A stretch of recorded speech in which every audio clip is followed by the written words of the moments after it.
How's it going, everyone? As always, my name is Jimmy Champagne. This is PSReady, my channel all about PlayStation. Before I jump into it, I just got to do my little plea here. I haven't done it in a while. Like 80% of the people who watch this channel are not subscribed to it. So if you enjoy the content or, you're just like, it's pretty good, it would really help me out if you subscribed. I want to hit 200,000 subs and you could help me do that. So yeah, just like help me out and subscribe and set your notifications to all. That's the YouTuber please out of the way. In today's video, I've got 4 topics to cover for you guys because there's some exciting game news on top of the regular PlayStation hardware news that I just personally want to talk about. But first off, we're going to talk about how for the PS6, we've got some of the first details of the features Sony wants to include, and one of them basically lets you create your own mini games, and it sounds awesome. The second news story is that your PS5 has been a PS2 for around a month now, and unfortunately, now that the dust is settled, it looks like your PS5 maybe shouldn't be a PS2. Then we're going to talk about all the new details surrounding Dead Rising Deluxe Remaster, because as I predicted when it was announced to begin with, this is not a remaster. This is a full-on remake, and it sounds awesome. And then finally, we're going to talk about how Gran Turismo 7's next update might be its biggest one yet. Yeah, we're doing Gran Turismo updates here on the channel. So let's start out talking about why your PS5 might not be the best PS2 available to you right now. So this is coming from Digital Foundry. They did a full-on review of the emulator that's being used on the PS5, and unfortunately, they've come down on the side of the fence that it needs a lot of work. And I'm just going to quote them specifically because the way they put it really does a good job of explaining why it's not great. So what they said is that the experience of using the new PS2 emulator on the PS5 is like someone booting up an emulator with default settings and handing you the controller. Sure, you can play the game, but wouldn't you prefer someone who knows and loves the title in question set it up for you just right? So essentially what they mean by that is, yes, the emulator works, right? Like it gives you a pretty one-to-one experience with the PS2, and that's the same thing you'd get if you installed and that's the same experience you'd get if you installed PSReady on your PC and just booted up the game, right? Your Xbox One controller, your DualSense would work with it. It would look decent blown up on your 4K or 1440p monitor. It probably wouldn't look all that great and it would function. But if you knew someone who really cared about that game and knew how to set up the settings right on that emulator, you could you could realistically get a much better experience out of that game just by using scaling filters, by making sure the game's running at 60 FPS locked, by turning on VSync, by getting a retexture pack like you can do for Gran Turismo 4 if you're emulating the PS2 version like I do on my Steam Deck. And if you had that experience, you would want that second experience more than the first one. And what Sony should have done is set up the emulator to make sure it's painting these games in the best light possible, right? Like, yes, it is cool that we have the ability to play these games on the PS5 on its face, but we've waited a long time for this emulator, and like they've released PlayStation Plus Premium before this new emulator was even ready, and the options we had before were terrible, right? Like it was taking the PS4 PS2 emulator, emulating the PS4's sort of software suite, and then running the emulator for the PS2 underneath that. So the PS5 was emulating a PS4 running a PS2. It wasn't great, so everyone was excited about this new emulator that was natively being built for the PS5, and unfortunately it just looks like it came out way too early. And they did provide some clarity on why the games don't look right. So a lot of people were saying that it looks like Sly Cooper and Tomb Raider Legends are both running at their original resolutions, which I think are like 480p. That's not the case. It is actually upscaling the games, but the way that it upscales them is a pretty much straight upscale. So what it does is emulate how 480p would look on a normal TV if you blew it up. So if you're playing on a CRT with your PS5, like if you got an adapter, it would probably look pretty good because the edges would be softer to account for the bigger pixels and everything like that. But if you blow that 480p style image up and don't do any smoothing or scaling that actually would smooth it out and make it look right on a 4K TV, it's not going to look very good. It's going to look like if you play a PS2, like you plug that into your HD TV right now. There are some positives like being able to pick between PAL and NTSC, because even though PAL makes you play at 50 FPS, sometimes games can look and run a little better. Unfortunately, games like Sly Cooper though are still locked to 30 FPS. Like at the very least, I would have liked them to unlock the frame rate or let you to lock it at 60. Like it's cool again that they did invent this emulator in the first place, but it's obvious that a little bit more work needs to be done. And I'm hoping that the job that Implicit Conversions was given when creating this emulator didn't end with them finally fully shipping games. I hope they're continuing to work on it. And not only that, games that come out in the future under PS Plus Premium look and run better, but hopefully they go back and patch the emulator for games like Sly Cooper and Tomb Raider Legends so that they can also look and run better as well. Because I know this doesn't matter so much to younger people, but you know, a lot of people in my age range, I'm 31, like they grew up with these games and it's really hard to go back and play them effectively because there's no Sony handheld right now. And if you don't have a Steam Deck, you can't really emulate them all that well unless you have a good gaming PC. So like you want to have the core experience, the PlayStation 5, be able to put these games that are from older PlayStation consoles in the best light. I think this is something that will be better now that we have the two new CEOs, because I always think back to that interview Jim Ryan did where he saw the original Gran Turismo, I think, running on a PS1, and he was like, wow, this looks horrible. Why would anyone want to play this? Well, when you grow up with something and you play it, just because it doesn't look as good as something like Gran Turismo 7, you have nostalgia for it and you want to bring back the memories of playing it when you were a kid. And anything that Sony can do to make it look and run better, I think they definitely should be doing. So yeah, right now your PS5 can be a PS2, but I think it's like worth holding off and waiting to try these games out until a little bit more work is done on the emulator itself. Next on the list here, we get to talk about my favorite thing, which is Sony patents, and this one is extremely cool. And this is one of the rare ones where they fully detail everything that's being worked on. And when you hear what it is, you'll understand why I think this is going to be a PS6 feature versus a full-on PS5 feature that they're going to bring out this generation.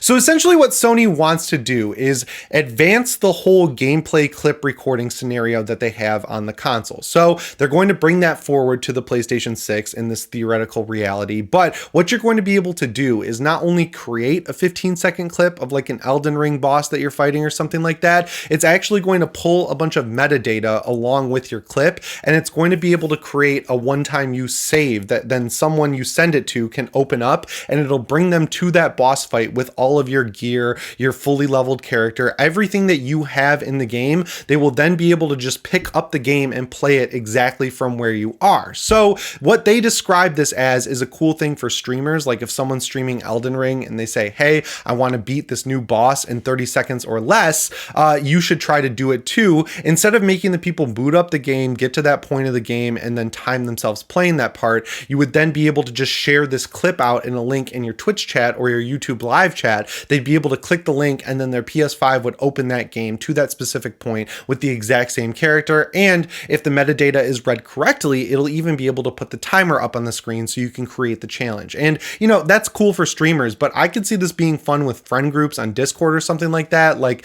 if I'm playing Gran Turismo and I get a like really good time on the track, getting into a race in Gran Turismo 7 takes quite a long time. So if they can fix it so that people can just click a link and it'll load them right into the same race I'm doing with the exact same car that's tuned the exact same way, that makes multiplayer a much more seamless, fun experience than it currently is. And that's something I think is definitely worth investing in for future consoles. And like I always say when we talk about patents when it comes to the PlayStation 5 or even the PS6, now that we're talking about it, Sony doesn't generally patent things unless they plan on doing it. And once it actually gets out there into the public, it's not really ever that long of a wait till we actually get to see it come to fruition. So when it comes to the PlayStation 6, which is only what, like 2 to 3 years away at this point, I think this is something worth being excited over because it seems like something that would actually come to reality. But yeah, let me know if you think it's as cool as I do down in the comments below. I genuinely think this is awesome though. I'm not fronting with you guys. All right, let's talk about my most anticipated game for the rest of the year, Dead Rising Deluxe Remaster, DRDR. So when this was announced, I was immediately like, this is not a remaster, right? Like you look at the textures of Frank West, he looks like a completely new model. You look at the map that they show in that brief little trailer, it looks like a completely rebuilt map. And I was saying in the video when this was announced, I hope they take it a little bit farther and introduce some quality of life features, and that's exactly what they're doing.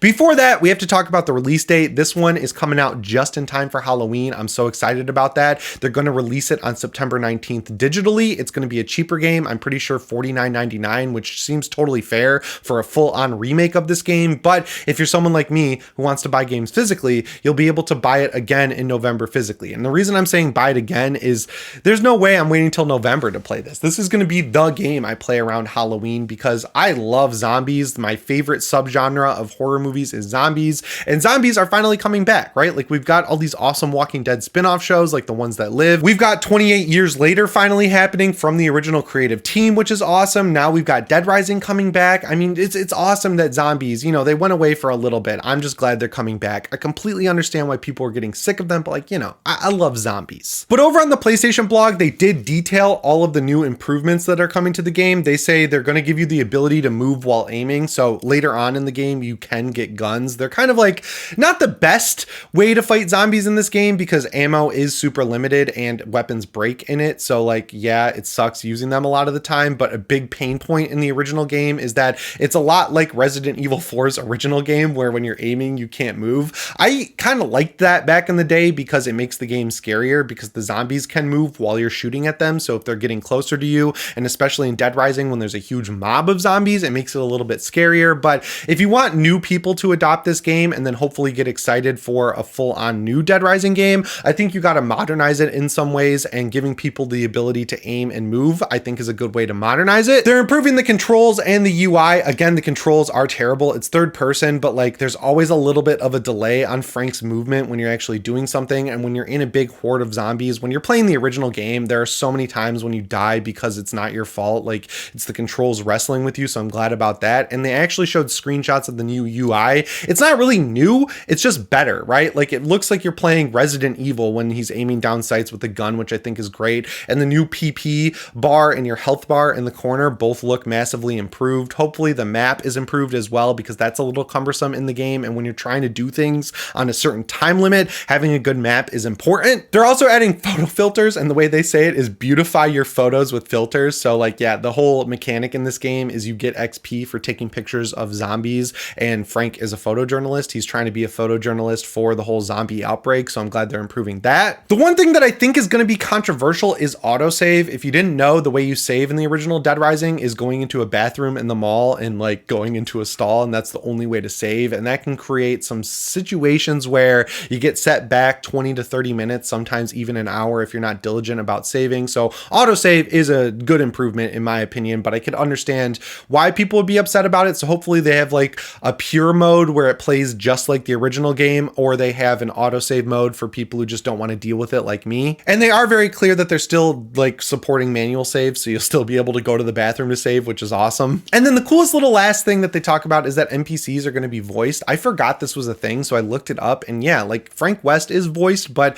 when you talk to people, like when you're helping them out, like because you can save people in the mall, it's text-based. I forgot about that. And they emote, they go like, huh? And stuff like that, but it's not fully voiced. So they are giving a fully voiced treatment to all the NPCs. So yeah, I don't know why they're calling this a remaster. It's like a full-on remake of the game. As far as remakes go, I mean, they have a perfect track record. I know people don't love Resident Evil 3's remake as much as 2, but if that's the low point of the remakes, I think they're doing pretty damn good. So yeah, at the end of the day, I'm extremely excited to see what they're going to do with Dead Rising, and I'm glad that once again Capcom is on their streak of announcing games pretty much right before they come out. It's crazy to say, but we're already in July, so September 19th is only 2.5 months away, and I could not be more excited. But yeah, I'm double dipping on this game. I'm going to buy it digitally when it comes out, probably on PC. Hopefully I can play it on my Steam Deck, and then when it comes out physically, I am running to the store and making sure I get a physical copy of this. Let me know if you're excited. I don't generally talk about games as much on this channel, but like I love Dead Rising, so anytime I have something new to talk about with it, I will be talking about it. And then finally, let's talk about this new update with Gran Turismo 7. So they've been on like a monthly schedule where they introduce a couple new cars, they introduce some new features, and